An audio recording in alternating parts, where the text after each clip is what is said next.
ఈ రోజుల్లో పెళ్లిళ్లకు పెళ్లినాటి ప్రమాణాలకు విలువ లేకుండా పోతుంది. పక్క చూపుల కారణంగా ఆలు మొగలు విడిపోతున్నారు. కొంతమంది చంపడానికి కూడా వెనకాడట్లేదు, మరి కొంతమంది బలవన్మరణానికి పాల్పడుతున్నారు. అలాంటి ఘటనే వరంగల్లో చోటు చేసుకుంది. మీకు అందరికీ తెలిసిందే, డాక్టర్ ప్రత్యూష తన భర్త వ్యవహారం కారణంగా బలవన్మరణానికి పాల్పడింది. ఇప్పుడు వరంగల్ డాక్టర్ ప్రత్యూష ఆత్మహత్య కేసులో సంచలన విషయాలు వెలుగులోకి వస్తున్నాయి. ఇన్ఫ్లుయెన్సర్ అయిన బుట్టబొమ్మతో డాక్టర్ ప్రత్యూష గొడవ పడింది. తన భర్తను వదిలేయాలంటూ బుట్టబొమ్మను వేడుకుంది డాక్టర్ ప్రత్యూష. చనిపోవడానికి ముందు కూడా భార్యాభర్తల మధ్య గొడవ జరిగింది. విడాకులు ఇచ్చిస్తానంటూ ప్రత్యూషతో గొడవకు దిగాడు భర్త సృజన్. కేవలం గొడవకు దిగడం మాత్రమే కాదు, బ్లాక్మెయిల్ చేశాడు. ప్రత్యూషను కొట్టాడు డాక్టర్ సృజన్. ఆ ఆవేదనతోనే ఆత్మహత్య చేసుకుంది ప్రత్యూష. తరచూ భార్యను వదిలేసి ఆ బుట్టబొమ్మ అనే సోకాల్డ్ ఇన్ఫ్లుయెన్సర్ పనికి మాలిన వ్యక్తితో టూర్లు పార్టీలకు వెళ్ళాడు డాక్టర్ సృజన్. ఇటీవల భద్రకాళి ఆలయంలో పూజలు చేశారు సృజన్, అలాగే సోకాల్డ్ బుట్టబొమ్మ. ఈ నేపథ్యంలో ఒక్కసారిగా ఇద్దరి మధ్య గ్యాప్ పెరిగింది, భార్యాభర్తల మధ్య గ్యాప్ పెరిగింది. దీంతో ఆ డాక్టర్ భార్య ఇక చేసేదేం లేక జీవితంలో ఓడిపోయానని, ఇక తాను పోరాడలేక బలవన్మరణానికి పాల్పడింది డాక్టర్ ప్రత్యూష. ఇద్దరు కూడా డాక్టర్లే, కానీ మధ్యలో ఓ పరస్త్రీ వ్యామోహంతో కాపురం కాస్త కూలిపోయింది. అంతేకాదు, ఆ పరస్త్రీ ప్రవేశంతో ఒక్కసారిగా ఇద్దరి కలలు కల్లయ్యాయి. ఆ డాక్టర్ ప్రత్యూష ఇక తాను చేసేదేం లేక పోరాడి ఓడానని భావించి బలవన్మరణానికి పాల్పడిన ఘటన చర్చనీయాంశంగా మారింది. ఇక ప్రత్యూష బలవన్మరణానికి సంబంధించి ఆమె తల్లిదండ్రులు స్పందించారు, పోలీసులు కూడా మాట్లాడారు. ఒకసారి ఏం మాట్లాడారు చూద్దాం. సాఫీగా సాగిపోతున్న డాక్టర్ల కుటుంబంలోకి ఓ ఇన్స్టా ఇన్ఫ్లుయెన్సర్ ఎంట్రీ ఇచ్చింది. తాను డాక్టర్ను లోబర్చుకొని ఆ కుటుంబాన్ని ఛిద్రం చేసింది. చివరకు ఇద్దరు ఆడపిల్లల్ని, తల్లిని అనాథలం చేసింది. అల్లారు ముద్దుగా పెంచుకున్న ఓ తల్లికి కడుపుకోత మిగిల్చింది. ఇది వరంగల్ జిల్లాలో జరిగిన డెంటిస్ట్ ప్రత్యూష సూసైడ్ ఘటనకు సంబంధించిన అంశం. ప్రస్తుతం మనము ప్రత్యూష ఇంటి వద్ద ఉన్నాము. తన భర్తను ఓ యువతి లోబర్చుకొని తనకు కాకుండా చేయడంతో తన భర్త వేధింపులు, ఆ యువతి చేసినటువంటి అరాచకాలు తట్టుకోలేక బలవన్మరణానికి పాల్పడింది. తన ఇద్దరు పిల్లలను కూడా తాను చూసుకోలేకుండా సూసైడ్ చేసుకుని ఈ రోజున ఒక కుటుంబం ఆగమైన పరిస్థితి. తల్లిదండ్రి కూడా శోక సంద్రంలో మునిగి ఈ రోజున ఓ ఇన్స్టా ఇన్ఫ్లుయెన్సర్ చేసిన ఘనకార్యానికి ఈ రోజున ఒక 2 కుటుంబాలు కూడా తీవ్రంగా కన్నీటి సంద్రంలో మునిగిన పరిస్థితి కనిపిస్తుంది. సో ఇద్దరు పేరు మోసినటువంటి వైద్యులే అయినప్పటికీ కూడా ఓ యువతి చేసినటువంటి కార్యానికి ఈ రోజున ఓ వైద్యుడు తన భార్యను చిత్రహింసలకు గురి చేయడము, తన మోజులో తన ప్రాణాన్ని తీసేందుకు కూడా వెనుకనే పరిస్థితుల్లో బలవన పాల్పడింది. ప్రస్తుతము తల్లి ఉన్నారు. ఒకసారి అసలు ఏం జరిగింది, ఏంది ఒకసారి వాళ్ళు మాట్లాడదాం. అమ్మాయి అసలు ఏంటి, అసలు ఎన్ని సంవత్సరాల కింద పెళ్లి చేశారు, పెళ్లి జరిగిన ఎట్లా ఉన్నాడు ఆయన? 2017 ఆగస్టు 17th మ్యారేజ్ అయిందండి. 2018లో పెద్ద పాప పుట్టింది, మనవరాలు. మొన్న చిన్న మనవరాలు జనవరి 1st పుట్టిందండి. ఈ పరిచయం కాకముందు వరకు అసలు చాలా ఇద్దరు అన్యోన్యంగా, అంటే చాలా అన్యోన్యంగా, వాళ్ళ అన్యోన్యం చూసి చాలా అందరూ ప్రేమ పెళ్ళి అనుకునేవాళ్ళు.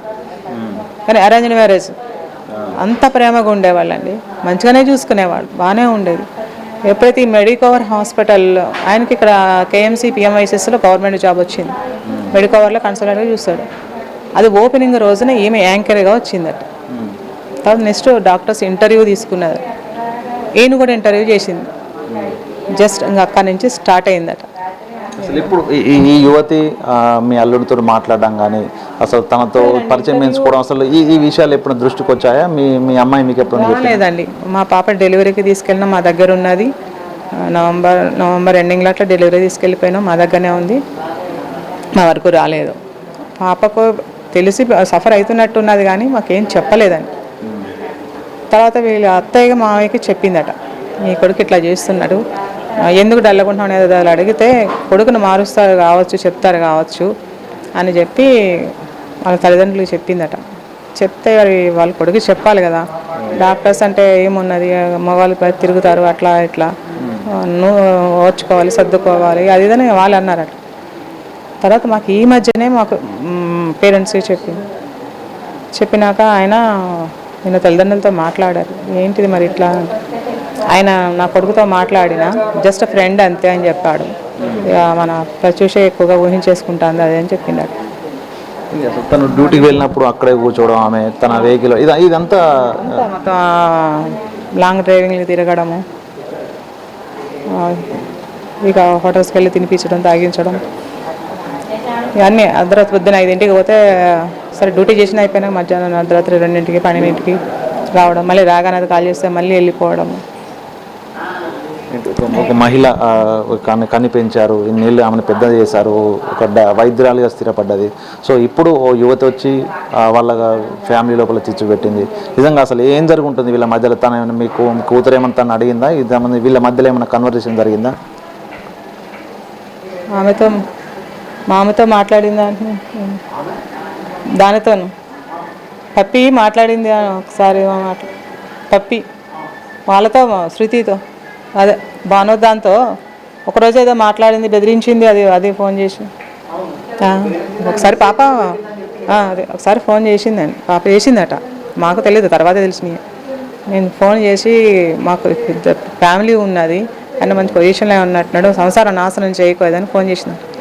ఫోన్ చేస్తే నీకు దమ్ముంటే నీ వాళ్ళందరినీ తీసుకుని నా ఇంటికి రా అన్నదట. అదే ఆ భావనాథ శృతి, నీకు దమ్ముంటే నీ వాళ్ళందరినీ తీసుకుని నా ఇంటికి రా, చూసుకుందాం అన్నదట. అంటే నిజంగా మహిళ, 2 పిల్లలు ఉన్నారు కదా, సో నిజంగా పిల్లల కోసమైనా బ్రతుకుతారు, ఎంత ఇబ్బందులైనా పడతారు. సో నిజంగా సూసైడ్ చేసుకునే అంత ఒత్తిడి లభించిందంటే ఏంటి? మీ అల్లుడు డబ్బులు వాడుకుంటున్నావు, తిరుగుతున్నావు, వాడిని ఆయన చేసుకొని తిరుగుతున్నావు, నువ్వు అంతా అది అంటే నీ దగ్గర ఏమైనా ప్రూఫ్ ఉన్నదా? దాని ఫ్రెండ్స్ వీళ్ళు అందరూ చూసిన వాళ్ళందరూ దానికి అది కూడా మెంటల్ టార్చర్ అయిందని అందరూ ఫోన్ చేసి ఆయన దాన్ని భద్రకాళి కూడా తీసుకొస్తున్నాడు, పబ్లిక్ గార్డెన్లో కనిపిస్తున్నాడు, అక్కడ కనిపిస్తున్నాడు, రోడ్డు మీద అక్కడ ఇక్కడ అని చెప్పి అంటుంటే, అక్కడ ఆలేరులో కనిపిస్తున్నారు అని అంటే అది అట్లా కూడా మానసికంగా చాలా, అట్లా కూడా దానికి ఫోన్ చేసి ఎట్లా చేస్తున్నాడు, నీ దగ్గర ఉన్న ప్రూఫ్లు ఉన్నాయి. అది కారు తీసుకెళ్ళి కారులో క్లిప్పులు ఉంచడము, చెప్పులు ఉంచడం, కావాలని మా పాప చూడాలేవని అని. ఇంత సరే శృతి అంశంలోనే వేధింపులు జరిగేది. గతంలో ఎప్పుడన్నా మీ అమ్మాయిని ఇబ్బందులు పెట్టడం? గతంలో ఏం లేదండి, ఇది ఎంటర్ అయింది, నా కూతురు లైఫ్ స్పాల్ అయింది. ఇక వాళ్ళకి అది డైవర్స్ తీసుకోమని ఫోర్స్ చేసిందో ఏమో, డైవర్స్ కావాలని అట్లా గొడవ చేసిందట. మీ అమ్మాయి అసలు చివరి నిమిషంలో మీకు ఏమన్నా సూసైడ్ చేసుకోమని ఏమైనా విషయాలు చెప్పిందా? అసలు ఫోన్ చేయలేదండి. సండే నాకు సాటర్డే ఫోన్ చేసింది ఈవినింగ్. అంటే నేను పిల్లల్ని కూడా తీసుకుని వెళ్ళిపోయారు కదా, అక్కడికి మా ఇంటికి వచ్చామని చెప్పినాను. పిల్లలు కూడా లేరు నా వచ్చేవి ఇక్కడికంటే. ఇవాళ కిట్టి పార్టీ ఉన్నది, అమ్మదన కిట్టి పార్టీ చేసుకుంటున్నాము. రేపు సండే రోజుని వరలక్ష్మి పూజ చేస్తున్నాయి, షాపింగ్ అయి చేసుకుంటాము అన్న. సండే నాకు ఫోనే చేయలేదు, సరే షాపింగ్ అయినది కదా, సాయంత్రం చేస్తుంది కావచ్చు అని. వైద్యురాలు ఇంత సొసైటీ లోపల ఒక వైద్యురాలుగా పనిచేస్తుంది. సో తను సూసైడ్ చేసుకుంది, ప్రధాన కారణం ఎవరు? ఎట్లా న్యాయం జరుగుతుంది? మీరు ఏం కోరుకుంటున్నారు? వాడికి బయటికి రావద్దండి, వాడి మెడికల్ సర్టిఫికేట్స్ అన్నీ క్యాన్సిల్ చేయాలి ఎన్ఎంసీ వాళ్ళు, బయట అసలు రావద్దు. వాడు ఎంత శిక్ష పడాలి, ఇంకా ఏ ఫ్యామిలీలో నాశనం కాకుండా దానికి కూడా పెద్ద శిక్ష పడాలండి. వాళ్ళ అమ్మ నాన్న కొడుకుతోనే మాట్లాడుకుంటూ, కొడుకుతోనే ఉంటూ, కోడలతో సరిగ్గా మాట్లాడకుండా వాళ్ళ ముగ్గురే నవ్వుకుంటూ ఉంటే అది కూడా లోన్లీగా బాగా ఫీల్ అయింది. ముందు రోజు చిన్న పిల్లల్ని ఎట్లా తీసుకెళ్ళిపోతారని, 6 నెలల పిల్లల్ని కూడా తీసుకెళ్తారు ఎవరైనా? ఆమె బాటిల్ ఫీడింగే కావచ్చు, తెలియదు. అంటే సృజన్ మీ అల్లునితో పాటు వాళ్ళ తల్లిదండ్రులు పిల్లల్ని తీసుకొని పోయారు. చిన్న పాప అన్న ఉంచేయచ్చు కదా అని చిన్నపిల్లల్ని కూడా తీసుకెళ్తాను తెలిసి అయినా నేను ఇద్దరం అన్నాం, వద్దు చిన్నపిల్లే కదా, బాటిల్ ఫీడింగ్ అయినా కానీ ఊళ్ళలో ఎట్లుంటుందో ఏమో వద్దామంటే, ఏమో కావాలమో సృజన్ పంపిస్తాను అంటున్నాడు, వాళ్ళు తీసుకెళ్తాను అంటున్నారు. ఇప్పుడు కాదని నేనంటే పెద్ద గొడవ అవుతుంది అని చెప్పి ఊరుకున్నాను అమ్మ అన్నది. కానీ అది కూడా బాగా ఫీల్ అయ్యిందంటే, వెళ్ళేటప్పుడు కనీసం పిల్లలతో భయాన్ని కూడా చెప్పలేదమ్మా అని ఫ్రెండ్స్తో ఫీల్ అయిందంటే. ఇక్కడ ఫ్రెండ్ ఉన్నది, ఆమెతో బాగా షేర్ చేసుకుంటుంది. అంటే నిజంగా మీ అల్లుడు ఆ అమ్మాయిని పట్టుకొని తిరుగుతున్న విషయం వాళ్ళ తల్లినప్పుడు తెలిసే ఉంటుంది అనుకుంటారా? చెప్పింది, మా పాప చెప్పిందండి, ముందే వాళ్ళకి చెప్పింది, మాకన్నా ముందే వాళ్ళకి చెప్పింది, ఇట్లా మీ అబ్బాయి తిరుగుతున్నాడు అది ఇదని. మిమ్మల్ని ఇబ్బంది పెట్టలేక ఆమె కూలిపోతుంది అంటే చెప్పితే మేము ఎక్కడ సఫర్ మాకు తెలిసినాక మేము కూర్చోబెట్టి మాట్లాడతాం అన్నాం. అంటే అమ్మ ఆయన పెద్ద సజ్జనగా, ఇప్పుడే సజ్జన అని మంచి పేరు వచ్చింది, ఇప్పుడు అందరినీ కూర్చోబెట్టి మాట్లాడితే పేరు పోతుంది, ఇప్పుడే సెటిల్ అవుతున్నాడు, చుట్టాల్లో కూడా పరువు పోతుంది. ఆయన మళ్ళీ రేపు మారినా కూడా మంచిగా తిరగలేడు కదా, నేను మంచిగా చెప్పుకుంటా అని చెప్పి ఆయనకు మంచిగా ఇట్లా అయితే ఫ్యూచర్ మంచిగా ఇట్లా పాడైపోతుంది, మన ఫ్యూచర్ ఇంత మంచిగా ఉన్నది, మంచిగా ఇల్లు కట్టుకున్నా, మంచిగా జాబ్ చేస్తున్నావు అని రోజు నచ్చ చెప్పుకుంటూ చెప్తా. అట్లా చెప్పినా కూడా నేను టార్చర్ పెడుతున్నా అన్నట్టు వాడు అనుకుని మారుతాడని చెప్పి ఇట్లా కూడా మంచిగా చెప్పుకుంటూ వచ్చింది, కానీ చేయదాటిపోయింది. అండ్ అసలు చాలా ధైర్యవంతులు, అది చేసుకునేది కాదు. నేను ఎప్పుడైనా ఈ మధ్యన ఇట్లా డల్ ఉంటానంటే నువ్వు అసలు అట్లాంటి థాట్ రానేయకమ్మ, నేను ఏదో చేసుకుంటానని థాట్ అయితే నాకు రానేయకు, నువ్వే ధైర్యవంతురాలు అంటే నీకన్నా చాలా ధైర్యవంతురాలు నేను చదువుకున్నా, 2 పిల్లలు ఉన్నారు, నేను ఆ థాట్ రానీకన్నది. అట్లాంటిది అసలు ఏమాత్రం నమ్మలేకపోతున్నా మేము. ఇప్పుడు పిల్లల వయసు ఎంత ఉందమ్మా? ఏంది పెద్ద పాప 7 years, చిన్న పాప 7 months. ఏంటి వాళ్ళ పరిస్థితి ఏంటి? ఎవరి దగ్గర ఉన్నారు వాళ్ళ ఇప్పుడు తెచ్చుకున్నామండి, నిన్న లాస్ట్ చూపించాలి కదా, తెచ్చుకున్నాం మేము. ఇప్పుడు అంత చిన్నపిల్లని మేము ఎట్లా పెంచి పెద్ద చేసి అన్నీ చేయాలంటే మేము ఏజ్ అయిపోతుంది, వాళ్ళు ఎట్లా చేయాలి ఏంది మాకు ఏం తెలుస్తలేదు అసలు. చిన్నపిల్ల 7 నెలల పిల్ల, అది పెద్ద బాబు కూడా ఎంత 7 సంవత్సరాలు ఉంటుంది, ఆమెకు మాత్రం ఏం తెలుస్తుంది.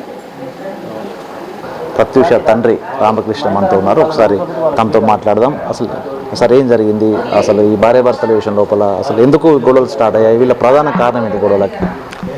ప్రధాన కారణం సార్, ఈ యూట్యూబర్ ఇన్ఫ్లుయెన్సర్ అయితే భానోతు శృతి ఉన్నదో సార్, ఆ భానోతు శృతి ఎలియాస్ బుట్టబొమ్మ 17 అని ఈ ఇన్స్టాగ్రామ్లో ఉన్నటువంటి ఒక ఆడ జాతికే కలంకం. అది నేను చెప్తా ఉన్నా సార్. ఎందుకంటే ఒక మంచి కుటుంబం లోపల ఒక 2 చిన్నారులు అమ్మాయిలు, ఒకరు 7 years పాప అయితే ఒకరు 7 months పాప సార్. అటువంటి కుటుంబంలో చిచ్చు పెట్టి ఈరోజు నా బిడ్డను చనిపోవడానికి కారణమైంది. ఒక మంచి డాక్టర్, ఏ విషయానికి ఆ విషయాన్ని చెప్పుకోదలుచుకుంటే నేను, మా అల్లుడు ఎవరైతే ఉన్నారో డాక్టర్ సృజన్ చాలా మంచి డాక్టర్. పెళ్ళై 8 సంవత్సరాలు సార్. 8 సంవత్సరాలలో 7 సంవత్సరాలు ఏ గొడవలు లేకుండా, ఏ ఇబ్బందులు లేకుండా, ఏవీ లేకుండా ప్రశాంతంగా సంతోషంగా వాళ్ళు గడుపుతున్నటువంటి వాళ్ళ జీవితం లోపలికి ఒక రాక్షసిలాగా వచ్చి మొత్తం కలిపితే కూడా ఒక 9-10 months కావచ్చు సార్. ఇది 10 months, 10 months 11 months అంతే, ఆ గ్యాప్ అంతే. నాకు తెలిసి మెడికవర్ హాస్పిటల్ అనేది ఓపెనింగ్ అయినాక దానికి ఆ ఓపెనింగ్కు ఇంటర్వ్యూలు చేయడానికి వచ్చినటువంటి ఈ వ్యక్తి ఆ ఇంటర్వ్యూ చేయగానే మొదలైంది సార్ వీళ్ళకు. ఎప్పుడైతే వీళ్ళ జీవితం లోపల ఈ అమ్మాయి ఎప్పుడైతే ఎంటర్ అయిందో వీళ్ళకి గొడవలు స్టార్ట్ అయినాయి సార్. వీళ్ళకు మిస్అండర్స్టాండింగ్లు, అపోహలు, అపార్థాలు అన్నీ స్టార్ట్ అయ్యి వాళ్ళకు ఎట్లా అయిపోయిందనంటే తను ఏం చెప్తే అది వినేటువంటి పరిస్థితికి దిగజారిపోయిండు ఈయన డాక్టర్ సృజన్. దిగజారిపోయి తన కారులో పెట్టుకొని లాంగ్ డ్రైవ్ అని ఇక్కడికని అక్కడికని హైదరాబాద్ అని ఇష్టం ఉన్నట్టు తిరుగుతూ ఉంటే ప్రతి ఒక్కటి తెలుసుకున్నటువంటి నా కూతురు ఎట్లా అంటే ఒక రకమైన కుమిలిపోయి చిత్రహింసలకు గురైంది సార్. గురైపోయి అడిగిన ప్రతిసారి ఘర్షణ పడడం, కొట్టడం, తిట్టడం ఇట్లాంటివి చేస్తుంటే కూడా ఎప్పుడు కూడా నేను నా ఆరోగ్యాన్ని దృష్టిలో పెట్టుకొని నేను ఒక పేషెంట్ను, నేను హార్ట్ పేషెంట్ను, నాకు చెప్తే నేను ఎక్కడ ఏమైపోతాను అన్నదే దృష్టిలో పెట్టుకుని నాకు చెప్పలేదు. కానీ కొన్ని సందర్భాలలో వాళ్ళ అమ్మతో షేర్ చేసుకున్నా కూడా ఆమెకు కూడా షేర్ చేసినా నేను కొంత ఓపిక పడతాను మమ్మీ, 17th August వాళ్ళ మ్యారేజ్ డే, ఆ మ్యారేజ్ డే వరకు నేను ఓపిక పడతాను మమ్మీ, మారుతాడు అని చెప్పే మాటని చెప్పుకుంటూ డాడీకి మాత్రం చెప్పకండి అని చెప్పుకుంటూ రావడం జరిగింది. అంటే ఈ అమ్మాయి వచ్చిన తర్వాత నిజంగా ఎందుకు తనకు మోజులో పడ్డాడు, నిజంగా ఆమె ట్రాప్ చేసింది అనుకోవాలి ఈయన? నిజం చెప్పాలంటే ఇదంతా ఒక హానీ ట్రాప్ లాగానే అనిపిస్తూ ఉన్నది. అది ట్రాప్ చేసిందనే అనిపిస్తూ ఉన్నది సార్. ఎందుకనంటే ఆయనకు ఉన్నటువంటి ప్రాక్టీసు, ఆయనకు ఉన్నటువంటి ఆర్థిక వనరులు కానీ ఇప్పుడున్న పరిస్థితులను చూసి ఒక రకమైన ట్రాప్ చేసింది. ఆ ట్రాప్లో మనోడు కూడా పూర్తిగా పడిపోయిండు, ఆ మోజులో పడిపోయి ఆయన స్థాయికి అంత దిగజారాల్సిన అవసరం లేదు, కానీ ఆ స్థాయిలో దిగజారిపోయిండు మనిషి. దిగజారిపోయి నువ్వు ఎక్కువ తక్కువ మాట్లాడితే నీకు డైవర్స్ ఇచ్చేస్తే దాన్ని పెళ్లి చేసుకుంటా, నువ్వు నన్ను ప్రశ్నించొద్దు అసలు నేను ఎక్కడ తిరిగినా ఏం చేసినా అనేది. నిన్నగాక మొన్న జస్ట్ మీరు ఆ బుట్టబొమ్మ దాంట్లో సీరియల్ అది రీల్స్ చూస్తే కూడా తెలుస్తుంది, దాని బర్త్డే ఏర్పాట్లు కూడా ఈయనే చేసిండని తెలుస్తున్నది. అంటే ఇంకా పూర్తిగా ఆ రీల్ను కూడా మార్చిపెట్టిండ్రు అని చెప్తున్నారు. ఆ రీల్లో కూడా ఈయన ఉన్నాడు ఒక దగ్గర అని, ఆమె పెట్టుకున్న బర్త్డే రీల్లో కూడా ఈయన ఉన్నాడు, కానీ దాన్ని కూడా సగం కట్ చేసి ఏదో పెట్టిండు అని అంటున్నారు. నేనైతే చూడలేదు, కానీ అంటే ఆ ఏర్పాట్లు అవి కూడా అంటే దానికి ఏం కావాలన్నా అన్ని ఆర్థికంగా చేయడము సర్వం అట్లా కూడా తయారైపోయింది. ఆఖరికి ఈయన ఒక డాక్టర్ అయ్యి ఉండి ఈయన డాక్టర్గా ఈయన కారణం మీరు మెడికవర్ హాస్పిటల్ లోపల ఉన్న సీసీ కెమెరాలను చెక్ చేసినట్టయితే ఈయన హాస్పిటల్కి పోగానే హాస్పిటల్ బయట నుండి అక్కడి నుండే ఆ కారును ఆమె వచ్చి రిసీవ్ చేసుకొని కారు తీసుకొని పోయే సందర్భాలు చాలా ఉన్నాయని మన సోదరులు చాలామంది చెప్పడం జరిగింది. సీసీ కెమెరాలు చూస్తేనైతే నేనైతే ఏమో అబద్ధం మాట్లాడలేను కదా, నేను మార్చలేను కదా, అవైతే మనకు నిజాలే చెప్తాయి కదా. ఇక మాకు ఏ సంబంధం లేదు ఏది లేదు అని అంటే ఎట్లా? ఒక నీకు వచ్చి నీ కారును పట్టుకపోయేంత స్వేచ్ఛ వచ్చింది అని అంటే ఎట్లా వస్తుంది? ఇంకోటి నీ కన్సల్టెన్సీ రూమ్ లోపల కూర్చుండి రీల్స్, ప్రైవేట్ రీల్స్ చేస్తుంది, దానికి నువ్వు పర్మిషన్ ఇస్తావు. ఏ విధంగా పర్మిషన్ ఇస్తావు? ఆ కార్పొరేట్ హాస్పిటల్ యాజమాన్యం ఒప్పుకున్నదా, లేకపోతే ఎన్నో క్యాబిన్లు ఉన్నాయి, ఆ క్యాబిన్లు అన్నీ వదిలేసి ఒక డాక్టర్ ఎల్లారి సృజన్ క్యాబిన్లోనే వచ్చి కూర్చొని చేయాల్సిన పని ఏంది? ఇట్లాంటివి ఎన్నో ఉన్నాయి సార్, చాలా ఉన్నాయి. వీళ్ళను చాలా దిక్కులో చూసినటువంటి స్నేహితులందరూ కూడా చెప్పడం, కూతురుతోటి షేర్ చేసుకోవడం వల్ల అది అట్లా కూడా ఒక రకమైన చిత్రహింసలకు పాల్పడదు. అదొక బాధ, అదొక కథ. ఈ మధ్యలో నిన్న మొన్న జరిగిన దాంట్లో కూడా ఇంకా పూర్తిగా విషయం బయటికి రాలేదు, కానీ ముందు 2 రోజులు రిసార్ట్కి పోయి వచ్చిండు తీసుకొని అనేది ఒకటి. రెండోది శాకంబరి ఉత్సవాలకు కూడా దాన్ని పట్టుకొని పోయిండు అని అవి టికెట్లు ఉన్నవి చూడడంతో బాగా డిసప్పాయింట్ అయ్యింది అని చెప్పి తెలుస్తుంది. ఇంకా నాకు పూర్తిగా వివరాలు తెలియదు. ఆ రోజు ఆ విషయంలోనే వాళ్ళు ఆ రోజు ఇది సండే రోజు ఈయన పొద్దున జలపాతం దగ్గర కానీ వీళ్ళు పొద్దున్నే 5 గంటలకు పోయి మళ్ళీ 3:30-4 గంటలకు రావడం జరిగింది. వచ్చినాక తన కార్ అంతా చూసిన తర్వాత తనతోటి ఘర్షణ పడ్డది అని చెప్పి తెలిసింది సార్. నువ్వు నిన్న మొన్న ఎక్కడ తిరిగినావు, ఏం చేసినావు, ఎవరితో పోయినావు, ఏంది ఇది అని అడిగి పడే వరకు తను ఇష్టం వచ్చినట్టు మాట్లాడి కొట్టడం జరిగింది, చేసేయడం జరిగింది అని చెప్పి తెలుస్తున్నది. దానివల్ల బిడ్డ బాగా అలిగిపోయి పైన, ఇదే పైన సార్, ఆ బెడ్రూమ్ పైన అది ఇక్కడ ఘర్షణ పడ్డ తర్వాత తొందరగా అది లోపలికి పోయి డోర్ వేసుకున్నది అని చెప్పి అంటున్నారు. ఆ డోర్ వేసుకుంటే కూడా సార్ పైన బోల్ట్ పెడితేనే అది నీకు బయట నుండి తీయరాదు. బోల్ట్ పెట్టకపోతే మనం జస్ట్ ఇట్లా అంటే వచ్చేస్తుంది అది. ఓకే, బయట కీ ఉంటుంది, దాంతో ఇట్లా అంటే వచ్చేస్తుంది. అంటే తను సూసైడ్ చేసుకున్నప్పుడు భర్త సూసైడ్ మీ అల్లుడు ఇక్కడే ఉన్నాడా? 100% ఇక్కడే ఉన్నాడు. వాళ్ళు ఇద్దరినే ఘర్షణ పడిందని కూడా బయట వాళ్ళు మనకు చెప్తా ఉన్నారు. ఆ ఘర్షణ కారణం కూడా ఏంటిది అని అంటే 2 రోజులు ఏదో రిసార్ట్కి పోయిందని తీసుకొని పోయిండు దాన్ని అని. రెండోది ఇంకోటి ఏంటంటే అందులో ఈ శాకంబరి ఉత్సవాల టికెట్లు 2 దొరికినాయని. అయితే అంతకు ముందు కూడా 5-6 సార్లు ఆమెను తీసుకొని భద్రకాళి టెంపుల్కి వెళ్ళిండు అని చెప్పి కూతురు చెప్పింది ఇంతకుముందు కూడా, వాళ్ళ మదర్కు చెప్పడం జరిగింది. అది ఇవి చూసిన తర్వాత అది ఇక భరించలేక ఈ శాకంబరి ఉత్సవాలు కూడా అది ఎవరు నువ్వు, నీ భార్య, నన్ను ఎట్లా తీసుకుపోతావు అని చెప్పి ఏ భార్య అయినా కూడా ఘర్షణ పడుతుంది కదా సార్. ఆ ఘర్షణ పడే సందర్భంలో ఇద్దరు తను చేయి చేసుకోవడం జరిగింది, తను ఇష్టం ఉన్నట్టు నోటికి వచ్చినట్టు బూతులు మాట్లాడడం జరిగింది. అవన్నీ భరించలేకపోయి అది వేసుకున్నది అని అనేది తెలుస్తున్నది. 2 పిల్లలు, నిజంగా ఆమె కూడా ఒక డాక్టరు. సో వీళ్ళ మధ్యలో మనస్పర్ధ రావడానికి ప్రధానంగా ఈ బుట్టబొమ్మ, ఈ శృతే కారణమా? నిజంగా ఈ విషయాలు మీకు అసలు ఎప్పుడు చెప్పింది, మీ దృష్టికి ఎప్పుడు తీసుకొచ్చిందని? నేనేమంటున్నా, నెల 15 రోజులు అవుతుంది నాకు తెలిసి ఇవన్నీ. ఆ తెలిసింది నేను వెంటనే మాట్లాడే ప్రయత్నం చేసిన ఈయనతోటి.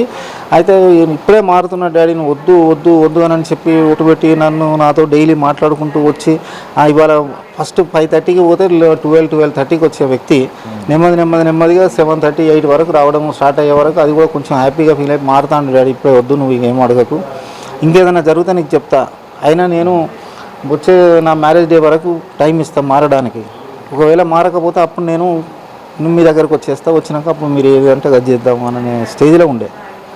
అటువంటిది ఇప్పుడు ఏం జరిగింది అని అంటే కంప్లీట్గా అసలు తనే లేకుండా పోయింది. వాళ్ళ స్నేహితురాలు శృతి అని, కానీ పక్కనే ఉంటుంది అమ్మాయితో అయితే ప్రతి ఒక్కటి షేర్ చేసుకోవడం జరిగింది వాళ్ళతో. ఈ అన్యోన్యంగా ఉన్న కపుల్స్, 2 పిల్లలు, వైద్యులు 2 కూడా. సో ఇంత మంచిగా ఉన్న ఫ్యామిలీలోకి ఓ యువత ఎంటర్ అయింది. సో కుటుంబం ఇచ్చినవి ఇప్పుడు మీరు ఇబ్బంది పడుతున్నారు, ఆ పిల్లల భవిష్యత్తు ఏంటి, తన పిల్లల అనాథగా మారిలు, మీకు కూడా కడుపుకోతో కూతురు కోల్పోయారు. సో ఏంటి అసలు దీని లోపల అసలు ప్రధాన కారణమైన ఇన్ఫ్లుయెన్సర్ అయినా ఏం చేస్తే నిజంగా న్యాయం జరుగుతుంది, ఇట్లాంటి ఘటన జరగకుంటున్నారంటే అసలు ఏం చేయాలి? కఠినమైన చర్యలు తీసుకోవాలి సార్. ఎందుకు తీసుకోవాలంటున్నా అంటే ఇప్పుడు ఒక హత్య చేసినా లేకపోతే ఒకరిని మనం కొట్టినా చేసినా అది భౌతిక దాడి అవుతుంది. ఆ భౌతిక దాడి లోపల ఏం జరుగుతుంది సార్ అంటే ఒక ట్రీట్మెంట్ ఇస్తే 1 నెల 2 నెలల తర్వాత వాళ్ళకు ఆ గాయం మానిపోతుంది. కానీ ఇట్లాంటి కుటుంబాలను చిన్నభిన్నం చేసేటువంటి ఏదైతే సోషల్ మీడియా ఈ ఇన్ఫ్లుయెన్సర్లు ఉన్నారో వీళ్ళు మళ్ళీ బయటికి రాకుండా అటువంటి కఠిన శిక్షలు వేయాలి సార్. ఎందుకు అంటున్నా అంటే ఇక ముందు కూడా ఏ కుటుంబం లోపలికి కూడా పోయి వీళ్ళు ఒక రకమైన ట్రాప్లో వాళ్ళను ఆ ఉచ్చులో బిగించి ఆ కుటుంబాలను నాశనం చేయకుండా ఒక గుణపాఠం అయ్యేటట్టుగా చేయాలి అసలు వీళ్ళు. ఇప్పుడు మీలాంటి వాళ్ళు అడిగితేనే ఎంతోమంది కలుస్తారు చేస్తారు, నేను ఎందుకు చేసిన అని చెప్పి అన్నది అని మీరే అన్నారు. ఇప్పుడు మీరు అడిగితే ఏమన్నారు సార్ క్వశ్చన్లో? మీరు వేసిన క్వశ్చన్కి ఏమన్నది? ఎంతోమంది ఉన్నారు, నేను ఆమెను ఎందుకు చేస్తానన్నదా, లేకపోతే నేను ఆ కుటుంబం కానీ వాళ్ళ భర్తను కానీ ఏం చేయలేదు, లేదా అసలు వాళ్ళ భార్యే నాకు తెలియదు అని అన్నదా? చాలామంది ఫ్రెండ్స్ ఉన్నారు. అంటే భార్య తెలియదు, మాకేం తెలియదు, అసలు మేము ఏం చేయలేదు అన్నది కదా. అన్నప్పుడు నేను ఒక క్వశ్చన్ వేస్తామన్నా, నీకు తెలియదు, నువ్వు కూడా ఒక సోషల్ మీడియా, మీరు జర్నలిస్టులే, నీ ఫోన్ ఇచ్చేసాయి, ఆయన అల్లుని ఫోన్ ఇచ్చేస్తాడు, నా బిడ్డ ఫోన్ ఇస్తారు, ఉన్నాయి వాళ్ళిద్దరిని ఉన్నాయి, నీ ఫోన్ కూడా తీసుకొని పోలీస్ వాళ్ళని ఎంక్వైరీ చేస్తే ఏమేమి మెసేజ్లు పెట్టుకున్నారు, ఏమేమి చాటింగ్లు జరిగినాయి, ఎక్కడ కలుసుకున్నారు, ఏం చేసినావు, నువ్వు నా బిడ్డను కూడా ఏమని బెదిరించినావు, ఏమని అన్నావు. ఈయన ఒకరోజు కంప్లీట్గా రాకుండా పోతే సార్, ఒకరోజు మొత్తం కంప్లీట్గా ఇంతవరకు ఎవరికి చెప్పలేదు, మీకే చెప్తాను. ఇంతవరకు ఈయన ఒకరోజు మొత్తం ఇంట్లో ఘర్షణ పడ్డాడు. హైదరాబాద్ ఒక ఫ్రెండ్ బర్త్డేకి పోతా అని చెప్పి అని అంటే, అంతకుముందు అదే బర్త్డే కానీ ఫంక్షన్లు ఏమి ఉన్నా కూడా హైదరాబాద్కు వీళ్ళిద్దరు మేడ్ ఫర్ ఈచ్ అదరే. ఇంతకుముందు ప్రతిదానికి ఇద్దరు మంచి కలిసిపోయేది పాపను తీసుకొని. అదే నువ్వు ఒక్కనివే ఎందుకు పోడు, నేను కూడా వస్తానని చెప్తానన్నది. నువ్వు వద్దు, నువ్వు రావద్దంటే రావద్దు, ఎందుకంటే ఆ అమ్మాయిని తీసుకొని పోవడానికి అని ఏం చేసినది, ఈమెను కట్ చేసి ఈమె ఘర్షణ పడ్డాడు, ఫోన్ ఇంటికాడ పడేసి వెళ్ళిపోతే ఒక్కరోజు రాకపోతే మేము ఇక వెతికి అప్పుడు ఇక మాకు ఒక స్టేజ్లో వచ్చిందాక అరే ఏంది అని చెప్పి ఈయన ఇట్లా మాకు ఫోను ఇక్కడ పడేసిపోవడం ఏంది ఇట్లా అని, మీరు ఏమైనా ఘర్షణ పట్టరామ్మా అని చెప్పి మేము రొటీన్గా అడిగినాం, అసలు ఈ కథ అంతా తెలియదు మాకు అని. ఏదైనా అరే పడ్డారా, మీరు ఎన్నడూ ఘర్షణ పడ్డ సందర్భమే లేదు మీరు ఎట్లున్నానని చెప్పానంటే, లేదన్న ఏం చెప్పలే వాళ్ళు. చెప్పకుండా ఏం చేసింది, నా బిడ్డ ఏం చేసింది అంటే తెలివిగా తను మళ్ళీ మా డాడీకి ఎందుకు ఇదంతా పూర్తిగా తెలుస్తున్నాను. అప్పుడు జరిగింది చెప్తున్నాను నేను. ఇదే ఈ సోషల్ ఇన్ఫ్లుయెన్సర్ ఎవరైతే ఉన్నదో భానుమతి శృతి, దానికి మెసేజ్ పెట్టింది, నా భర్తను తీసుకొని నువ్వు ఎక్కడికి తీసుకెళ్ళినావో తెలియదు నాకు, నువ్వు కనుక గంట లోపల నా భర్త కనుక నాకు ఫోన్ చేయకపోతే బయట నుండి, లేకపోతే నా దగ్గర రాకపోతే నేను ఇమ్మీడియట్గా కమిషనర్ దగ్గరికి పోతా ఉన్నా, పోయి నేను డైరెక్ట్ కంప్లైంట్ చేస్తా ఇట్లా అని చెప్పి ఒక మెసేజ్ పెట్టింది. అది ఉల్టా ఫస్ట్ ఏం బెదిరించింది అంటే, నువ్వు ఎక్కడికి పోతావో పో, నువ్వు ఏం చెప్పుకుంటావో చెప్పుకోపో, నువ్వు ఏం చేస్తావో చేయపో అని మెసేజ్ పెట్టింది. పెట్టినాక నా బిడ్డ కూడా బాగా ఆలోచనలు పడి ఏం చేద్దాము, ఇక మా డాడీ చెప్దాము అని అనుకుంటా ఉన్నది. అనుకునే సందర్భంలో అర్ధ గంట లోపల మెడికవర్ హాస్పిటల్కి వచ్చిండు. ఎవరు? ఈయన డాక్టర్ సుజన్. అంటే ఎవరి కంట్రోల్లో ఎవరు ఉన్నారు? అంటే పూర్తిగా అసలు ఆమె మాయ లోపల పడిపోయింది 100%. దాంట్లో డౌటే లేదు, మీకు ఒక్క మాట కూడా డౌట్ లేదు సార్.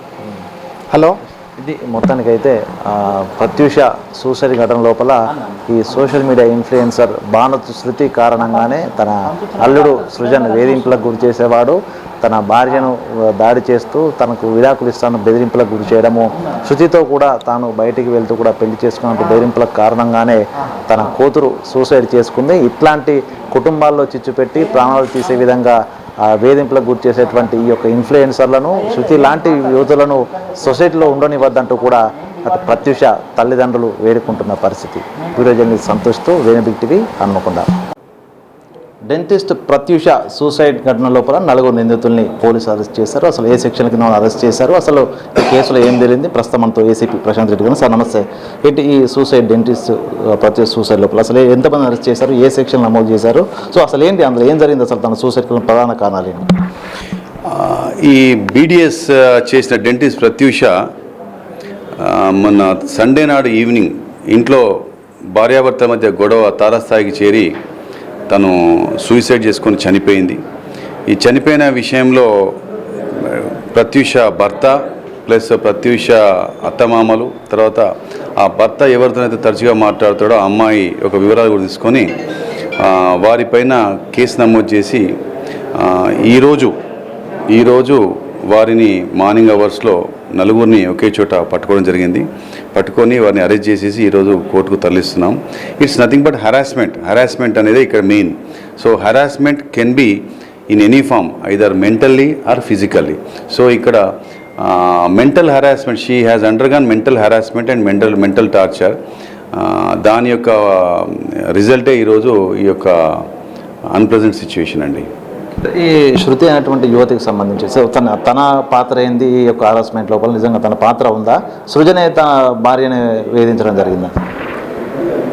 ఏమండి, మెడికవర్ హాస్పిటల్ వారి యొక్క జనరల్గా ప్రమోట్ చేసుకుంటారు కదా, ప్రమోట్ చేసుకునే దాంట్లో ఎక్స్పర్ట్స్ని ఇంటర్వ్యూ చేసే క్రమంలో ఈ సోషల్ మీడియాలో ఎక్కువ ఫాలోవర్స్ ఉండి, వారికి ఎక్కువ రేటింగ్స్ ఉండి, ఎక్కువ వ్యూయర్షిప్ ఉన్న వాళ్ళకి సంబంధించిన వాళ్ళను ఇన్ఫ్లుయెన్స్ ఉంటారు కదా, ఇన్ఫ్లుయెన్సర్స్ని వాళ్ళు ఐడెంటిఫై చేసుకొని వాళ్ళ ద్వారా వాళ్ళ దగ్గర ఉన్న హాస్పిటల్లో ఉన్న ఎక్స్పర్ట్స్ డాక్టర్స్తో ఇంటర్వ్యూ చేసి దానివల్ల ఇదొక ప్రమోషన్ మెకానిజం. దాంట్లో చేసుకున్నప్పుడు ఆ అమ్మాయితోని పరిచయం పెరిగి, ఆ పరిచయం కాస్త తరచుగా మాట్లాడుతూ చాటింగ్లు ఉండడము, ఫోన్ కాల్స్ ఉండడం, ఇవి ఉండేసరికి ఇవి కాస్త అమ్మాయి దృష్టిలో పడ్డాయి, ప్రత్యూష దృష్టిలో పడి ఈ విషయంలో డైరెక్ట్గా అతన్ని మందలించింది. తర్వాత ఆ అమ్మాయికి కూడా ఫోన్ చేసి చాట్ చేసి కూడా చెప్పింది. ఈ అమ్మాయి చెప్పినా కూడా ఈ ఇద్దరి ప్రవర్తనలో కానీ మార్పు లేకుండా ఇంక ఈ అమ్మాయిని అఫెండ్ చేస్తూ మాట్లాడడం అయ్యేసరికి అది కాస్త పెరుగుతూ పోయింది. ఇక ఎప్పుడు మాట్లాడినా చికాకపోవడం, ఇక అది తట్టుకోలేక ఆ టార్చర్ను భరించలేక లాస్ట్కి 13th నాడు ఈ రకంగా చేసుకుంది. కానీ టార్చర్ను భరించలేకపోతే చాలా పద్ధతులు ఉన్నాయి, దానికి మేమంతున్నాము. ఇప్పుడు అమ్మాయి మాకు సోదరితో సమానం, పోలీసులు నథింగ్ బట్ పెద్దన్న పాత్ర పోషిస్తాం. సో ఎప్పుడైనా కూడా ఏ విషయంలో కూడా ఒక phone call, we are just phone call away from her. ఒక 100 డైల్ కొట్టేసినా కూడా ఏందమ్మా ఇట్లా అయితే వెంటనే మేము రెస్పాండ్ అయ్యేవాళ్ళము, మేము రెస్క్యూ చేసేవాళ్ళము. ఇలాంటిది కాకుండా మా సోదరి అని చెప్పేసి మేము ముందుబడి చేసేవాళ్ళం, కానీ తొందరపడ్డది అమ్మాయి. సో అందరికీ సందర్భం చెప్పినట్టే ఎప్పుడు ఆవేశాన్ని పోయి గొడవలో పోవద్దు, ఆవేశాన్ని పోయి ఇటువంటి అఘాయిత్యాలు కూడా చేసుకుంటే చివరికి మిగిలిందంటే తల్లిదండ్రులకు, కన్న పిల్లలకు అందరికీ మనం దుఃఖమే ఇస్తున్నాం తప్ప మనం వాళ్ళకి ఎటువంటి హ్యాపీనెస్ ఇవ్వలేకపోతున్నాం. అంతే. ల్యాండ్ ఆర్డర్ కాదు సార్, ఇప్పుడు సోషల్ సంబంధించిన ఇష్యూస్ మీద కూడా పోలీస్ చాలా ఫోకస్ చేసి మధ్య అన్నింటి అవేర్నెస్ చేస్తుంది. సో ఇట్లా కుటుంబాలకు సంబంధించిన విషయాల లోపల చాలా వరకు ఇప్పుడు క్రైమ్స్ కానీ సోషల్ కానీ ఈ కుటుంబాలలో జరుగుతున్నటువంటి విషయాల వల్లనే జరుగుతున్నాయి. సో దీనికి సంబంధించి వరంగల్ పోలీస్ ప్రత్యేక ఫోకస్ ఏమైనా పెడతారా? భరోసా ఉంది, షీ టీమ్స్ ఉన్నాయి, దీంతో పాటు ప్రత్యేకంగా ఏమైనా చర్యలు తీసుకుంటారు? నిజం చెప్తున్నాండి, వాస్తవానికి వరంగల్ కమిషనరేట్లో సిపి గారు చాలా ప్రాపర్గా క్లియర్గా డైరెక్షన్స్ ఇవ్వడం జరిగింది. ఏంటంటే ఇప్పుడు ఒక సంఘటన మేము జస్ట్ సంఘటన వరకే చూడట్లేదు, ఆ సంఘటనను మేము we are trying to anticipate its future consequences. అంటే ఒక గొడవ అయిందంటే ఈ సద్దుమరుగుతుందా, లేకపోతే గొడవ రిపీట్ అవుతుందా, గొడవ ఇంకా అగ్రవేట్ అవుతుందా, అంటే అది భూ తగాదా కావచ్చు, లేకపోతే డబ్బులకు సంబంధించిన తగాదా కావచ్చు, లేకపోతే ఇంట్లో డొమెస్టిక్ ఫ్రంట్లో ఉండే భార్యాభర్తల గొడవ కావచ్చు, లేకపోతే అన్న తమ్ముళ్ళ మధ్య కావచ్చు, ప్రతి గొడవను కూడా మేము భూతత్వంలో చూడడం అలవాటు చేసుకొని ఇది పెద్దగా మారే అవకాశం ఉందా అని చెప్పేసి కనుక మాకు అనిపిస్తే వాటి విషయంలో మేము కౌన్సిలింగ్ అనేది కేవలం ఏదో ఫార్మాలిటీ కాకుండా స్టేషన్లో మాట్లాడుతున్నాం, తర్వాత ఊర్లోకి వెళ్తున్నాం, తర్వాత సపరేట్గా మాట్లాడుతున్నాం, తర్వాత 4 పెద్ద మనుషులను పిలిపించి మాట్లాడుతున్నాం. అంతేకాకుండా ఈవెన్ ఇంకా తేడా వచ్చిందని కూడా మేము వాళ్ళను బైండ్ ఓవర్ చేస్తున్నాం.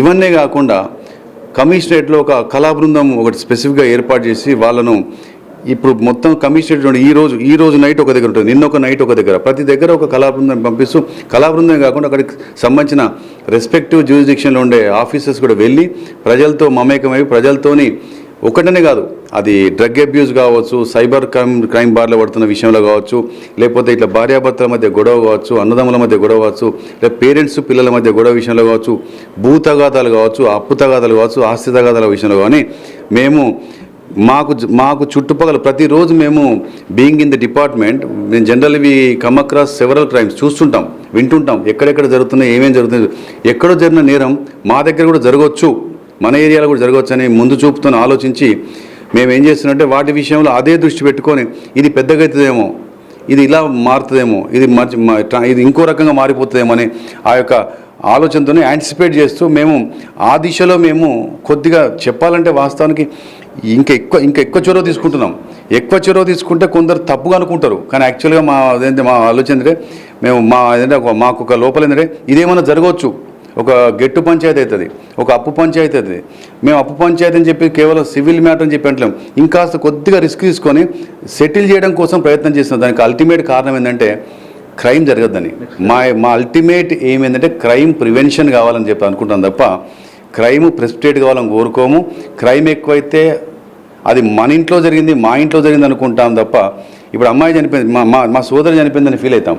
ఇలాంటి జరగద్దని కోరుకోవడంలో మేము ముందుంటాం. దీనికి సంబంధించిన దాంట్లో మాకున్న తెలివితేటలే కాకుండా, మా అనుభవమే కాకుండా, మా పై అధికారులు చెప్తున్న సూచనలే కాకుండా, సమాజం ఏం ఎక్స్పెక్ట్ చేస్తుంది, సమాజం ఏం కోరుతుంది, సమాజం మమ్మల్ని ఏం ఆశిస్తుంది, సమాజం మేము ఏం చేయాలని కోరుకుంటుందో ఆ విషయాలను కూడా మేము కాస్త అన్నిటినీ అనలైజ్ చేసుకొని మేము స్వతంత్రంగా ఎక్కడికక్కడ మా అధికారులకు, మా స్టేషన్ హౌస్ ఆఫీసర్లకు కానీ, మా కానిస్టేబుల్ స్టాఫ్ కానీ చెప్పుతూ క్రైమ్ ప్రివెన్షన్ తీసుకుపోతున్నాం. అట్లాగే విలేజ్లలో, తర్వాత వార్డులలో కూడా ఒక్కొక్క విలేజ్కి ఒక విలేజ్ పోలీస్ ఆఫీసర్ పెట్టి, ఒక్కొక్క వార్డుకి ఒక పోలీస్ ఆఫీసర్ పెట్టి ఏమైనా ఇలాంటి సంఘటనలు ఉంటే మన దృష్టికి తీసుకురండి. We will try our level best to see that it is resolve. అది ఇదా అని కూడా చూస్తలేం, కొద్దిగా రిస్కే తీసుకుంటున్నామండి. Really honestly we're trying our level best to prevent such type of crimes including this kind of things. ఈ విషయంలో సార్ సృజన్తో పాటుగా శృతిని అరెస్ట్ చేశారు. సో వీళ్ళ తల్లిదండ్రులు కూడా ఇన్వాల్వ్ చేశారు. సో వాళ్ళ పాత్ర నిజంగా ఇందులో వాళ్ళు అడ్డుకుంటే ఆగిపోయి ఉండేది, అసలు ఏంది వాళ్ళ పాత్ర? పేరెంట్స్ ఇక్కడ జనరల్గా ఎక్కువ క్రైమ్స్ ఏంటంటే ఒంటరిగా ఉండే కుటుంబంలో అయితే, అంటే భార్యాభర్తలే ఉండి, ఈ మధ్య ఒకప్పుడు ఉమ్మడి కుటుంబాలు ఉండేది పెద్దగా, అమ్మ నాన్న తాత అమ్మమ్మ తాత, ఇప్పుడు కాస్త చిన్నగా అయిపోయిన ఈ యొక్క తరుణంలో ఇక్కడ ఈ సృజనే కాకుండా, ఈ ప్రత్యూషే కాకుండా వీళ్ళ సృజన్ పేరెంట్స్ కూడా ఉంటారు, ఇంట్లో నలుగురు ఉంటారు పెద్దలు. సో ఇది జరిగినప్పుడు జనరల్గా అత్తమ్మ మామయ్య అని చెప్పుకుంటే వాళ్ళు అర్థం చేసుకొని, అరే మహిళ ఎందుకు అనుకుంటుంది, ఇద్దరు పిల్లలున్నారు, ఇది సంథింగ్ ఏదో జరుగుతుందని చెప్పి కొడుకును మందలిస్తూ ఈమెకు ధైర్యం చెప్పుతూ ఉండాలి తప్ప, ఆ కొడుకు ఎంతైనా కాకి పిల్ల కాకి ముద్దు అన్నట్టుగా ఎంతసేపు కొడుకు చక్క అనుకొని అమ్మాయిని ఇంకింత ఈమెను కూడా 4 సూటిపోటి మాటలు మాట్లాడుతుంటే అమ్మాయి ఒంటరిది అయిపోతుంది. ఇక్కడ జరిగింది ఏంటంటే తను ఒంటరిది అయిపోయింది. ఆ ఒంటరిగా కావడమే ఒక ప్రాబ్లం. అయినా ఒంటరిగా కాకుండా అమ్మాయి చదువుకున్న అమ్మాయి, వాళ్ళ పేరెంట్స్ చదువుకున్నారు, వాళ్ళు ఉద్యోగస్తులు, సొసైటీ ఉన్నారు, మీరున్నారు, మేమున్నాం, ఇంతమంది ఉన్నాం. ఇంతమంది యొక్క సహాయం తీసుకుంటే ఇలాంటి పరిస్థితులు రావు. ఎన్ని శిక్ష పడుతుంది సార్ ఈ సెక్షన్? దీంట్లో ఇన్ఫ్యాక్ట్ చెప్పాలంటే దీంట్లో 10 years ప్లస్ అండి.